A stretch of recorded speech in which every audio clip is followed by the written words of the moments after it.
Welcome to நம்ம இ-சேவை channel. நம்ம இ-சேவை சேனல்ல இன்னைக்கு என்ன டாபிக் பத்தி பேச போறோம் அப்படின்னா, ரேஷன் ஷாப் ரிசல்ட் வந்து வருமா? வராதா? இப்படியே இழுத்தடிச்சு போச்சுன்னா என்ன நடக்கும்? அதுக்கப்புறம் ஒரு சில பேருக்கு கேள்விய கேட்டிருந்தீங்க. அதுக்கான பதில் தான் இந்த வீடியோல கிடைக்கும். எனக்கு இந்த வீடியோ போடுறது விருப்பம் இல்ல. இருந்தாலும் நிறைய பேர் கொஸ்டின ரைஸ் பண்ணதுனால, உங்களுக்காக அத என்குயரி பண்ண டீட்டெயில வந்து இந்த வீடியோல வந்து அட்டாச் பண்ண போறேன். கண்டிப்பா அத பத்தி கேளுங்க. வீடியோ வந்து ஸ்கிப் பண்ணாம பாருங்க. நம்ம இ-சேவை சேனல் வந்து ஃபர்ஸ்ட் டைம் பார்க்கணும்னா மறக்காம வந்து சப்ஸ்கிரைப் பண்ணிட்டு, உங்க ஆதரவு வந்து குடுங்க அப்படின்னு சொல்லிட்டு வீடியோக்குள்ள போயிரலாமா? இப்ப வந்து இது என்னன்னா, டிஆர்பிலேருந்து வெளியான ஒரு சர்க்குலர்ன்னு தான் சொல்லணும். இது வந்து பார்த்தோன்னா, டார்கெட் டேட் அப்படின்ற மாரி ஒண்ணு சொல்லுவாங்க. என்னன்னா, இந்த இதுக்குள்ள நீங்க முடிச்சு குடுக்கணும் அப்படின்ற மாரி. நோட்டிஃபிகேஷனு, நியூஸ் பேப்பர் அட்வர்டைஸ்மென்ட்டு, இன்டர்வியூ இதெல்லாம் வந்து மேக்ஸிமம் வந்து ந எல்லாருக்கும் நடந்து முடிஞ்சிருச்சு. சென்னை தவிர மத்த எல்லா டிஸ்ட்ரிக்டும் நடந்து முடிஞ்சிருச்சு. ஆக்சுவலி 27/12/2024 ரிசல்ட் வந்து வர வேண்டியது. ஆனா ரிசல்ட் வரல. இப்போ வந்து பிப்ரவரி மாசமே போயிடுச்சு. நம்ம எதிர்பார்த்ததோட கிட்டத்தட்ட 1 1/2 மாசம் மேல போயிடுச்சு. இப்போ வந்து ரிசல்ட் வருமா? வராதோ? அப்படின்னீங்கன்னா, இப்போ வந்து நம்மளுக்கு கிடைச்சிருக்கிற தகவல் படி என்னன்னா, அந்த ஆடியோ வந்து அட்டாச் பண்றேன் வந்து கேளுங்க நீங்களே. அப்பதான் உங்களுக்கு அவங்க என்ன சொல்ல வராங்கன்னு புரியும். ஹலோ ஹலோ மேம், சேல்ஸ்மேனுக்கு எப்போ மேம் ரிசல்ட் வரும்? சார் ப்ராசஸ் போயிட்டுருக்குங்க சார். சரிங்க மேடம். சார் எங்களுக்கு எப்போ ஜியோ வருதோ அப்போ தாங்க சார் அனௌன்ஸ் பண்ணுவாங்க. ஓகே. எங்களுக்கு இன்னும் ஜியோ எதுவும் வரலங்க சார். உங்களுக்கு அனௌன்ஸ்மெண்ட் ஜியோ எதுவும் வரலைங்களா? ஆமாங்க சார். சரிங்க மேடம். ஓகே. ஓகேங்க சார்.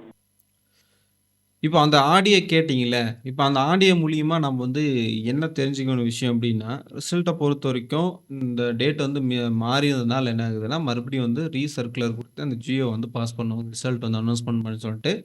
இது வந்து அஃபிஷியலா அவங்களுடைய டிஆர்பிக்கு மட்டும் தான் வரும். இது வந்து எல்லாருமே பப்ளிக்கா வரும்னு கேட்டீங்கன்னா வராது. இது எல்லா டிஸ்ட்ரிக்ட் இது வரும். இந்த டேட்டுக்குள்ள நீங்க வந்து ரிலீஸ் பண்ணணும் அப்படின்ற மாரி பீரியட் டேட் குடுத்துருப்பாங்க. 12லேருந்து 15க்குள்ள வரலாம். 20க்கு 25க்குள்ள வரலாம். அந்த மாரி வந்து ஒரு அனௌன்ஸ்மென்ட் டேட் குடுப்பாங்க. அதுக்குள்ள அவங்க வந்து வெளியிடுவாங்க. அதுதான் ரிசல்ட்டு. அதுக்கப்புறம் ஜாயினிங் டேட்ன்ற மாரி இன்னொரு டார்கெட் டேட் போட்டு ஒண்ணு குடுப்பாங்க. இப்ப இருக்கிற தகவல் படி. அவங்க ஆல்ரெடி அதான் சொல்லியிருக்காங்க. நம்ம வந்து ஜென்ரலா ஒரு விஷயம் வந்து யோசிக்கணும். என்னன்னா, கவர்ன்மென்ட் ஜாப் பொறுத்தவரைக்கும் 100% வந்து ஜென்யூனா நடக்குமா அப்படின்னு கேட்டீங்கன்னா, இந்த மாரி நடக்கும்போது சில பேருக்கு வந்து டவுட் வரலாம். அதனால நான் வந்து ஒரு சில கருத்துக்கள் வந்து முன்வைக்கிறேன். எப்படின்னா, பேசாம நீ வந்து இந்த இன்டர்வியூ எடுத்துட்டு போயிட்டு ஆட்டோ செலக்ட் பண்றதுக்கு வந்து பார்த்தீங்கன்னா, நீங்க எக்ஸாம் வச்சு செலக்ட் பண்ணிக்கலான்றது என்னோட ஐடியா. எப்படின்னா, குரூப் 1, குரூப் 2, குரூப் 4 அப்படின்னு இருக்கு இல்லையா? அந்த மாரி ஒரு எக்ஸாம் வச்சுட்டீங்கன்னா, அது எக்ஸாம் வச்சுட்டு நீங்க கியூஆர்ல வந்து திருத்திட்டீங்கன்னா வேலை முடிஞ்சு போச்சு.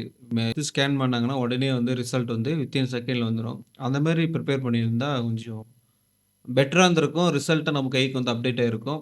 உடனேக்கு உடனே நம்ம வந்து தெரிஞ்சுக்கலாம். இது வந்து பார்த்தீங்கன்னா, எப்ப ரிசல்ட் வரும்? என்ன வரணும்? அப்படின்றது ரொம்ப சிரமமா இருந்தாலும் உங்க சைட்ல, மத்த யூசர் சைட்ல வந்து நெறைய பேருக்கு வந்து என்னன்னா, என்னடா இது ரிசல்ட் வருதா? வரலையா? இல்ல உண்மையா நடக்குதா? ஜென்யூனா நடக்குதா?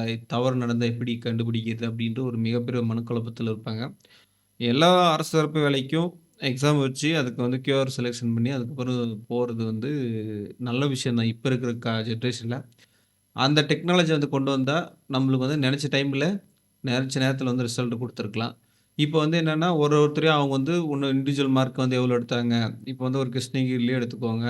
ஒரு 10,000 பேர் அப்ளை பண்ணிக்கிறாங்க. 1000 பேருக்கு வந்து 100 பேருக்கு வேலை குடுக்கணும் அப்டின்னா, அது நீங்கலாம் டோட்டல் போட்டு சிஸ்டத்துல வந்து மேனுவலா ஃபீட் பண்ணி, அது அதுக்கப்புறம் ரன் பண்ணி, அதுக்கப்புறம் செலக்ஷன் பண்ணி, அப்படி பண்றதுக்கு ரொம்ப டிலே ஆகுது. நீங்க அடுத்து கியூஆர் குடுத்தீங்கன்னா, அப்படியே கியூஆர் வச்சு ஸ்கேன் பண்ணீங்கன்னா போதும்.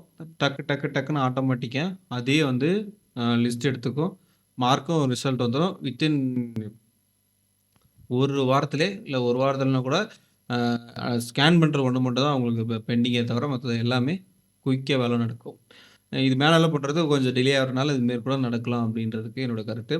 அ நெறைய பேர் ரிசல்ட் வருமா? வராதான்னு சொல்லிட்டு நெறைய பேர் எதிர்பார்த்துட்டு இருந்தாங்க. அவங்களுக்கு வந்து நீங்க வந்து கண்டிப்பா வந்து அடுத்த எக்ஸாமு, இல்ல அடுத்த ஒர்க் வந்து நீங்க கண்டிப்பா கன்டின்யூ பண்ணுங்க.